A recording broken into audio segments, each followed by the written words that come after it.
నమస్తే అండి. నా పేరు డాక్టర్ సంధ్య. సాధారణంగా పిల్లల్లో చాలామంది బాగా చదవట్లేదండి, లేకపోతే క్లాస్‌లో ఏం మాట్లాడట్లేదు, అందరితో కలవట్లేదు అంటూ ఉంటారు. అండ్ పేరెంట్స్ కూడా మనకి ఎన్ని సార్లు చెప్పినా సరే వాళ్ళు పెద్దగా రెస్పాండ్ అవ్వట్లేదు ఏ విషయానికి అని చెప్పి అడుగుతూ ఉంటారు. సో, అసలు అట్లాంటి పరిస్థితుల్లో మనకి పిల్లవాడికి ఏమై ఉంటుంది అంటే, మొదటిది తను ఎక్కువగా ఈ సెల్ఫ్ కాన్ఫిడెన్స్ అనేది ఎప్పుడైతే లోగా ఉంటుందో, భయం అనేది ఉంటుందో, మనకి ఇన్నర్‌గా ఫియర్ ఏర్పడినప్పుడు ఇటువంటి సిట్యుయేషన్స్ అనేవి చూస్తూ ఉంటాం. సో, పేరెంట్స్‌గా మనకి మనం చేయాలి పిల్లలకంటే మొదటిది ఎప్పుడు కూడా గోల్స్ అనేవి పిల్లలకి ఇవ్వకూడదు. అంటే ఈ టైంకి ఇది ఖచ్చితంగా మనం చెయ్యాలి. ఇది లేకపోతే ఇన్ని మార్క్స్ కావాలి అనే అటువంటి గోల్స్ అనేవి పెట్టకూడదు. అండ్ అదే విధంగా ఏంటంటే కంపారిజన్ మనకి సిబ్లింగ్స్ ఉన్నప్పుడు కానీ, లేకపోతే ఏదైనా లేకున్నా మనం బయట పీపుల్‌తో కూడా కంపేర్ చేయకూడదు.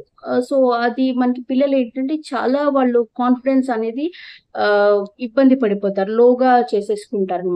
సో, అండ్ ఇంకొకటి పిల్లలేంటంటే ఎప్పుడు నెగటివిటీ వైపు ట్రావెల్ చేయడంగా ఎక్కువ మనకి మంచి, చెడు తెలియని వయసు. సో, నెగటివిటీని కూడా ఎక్కువ తీసుకుంటూ ఉంటారు.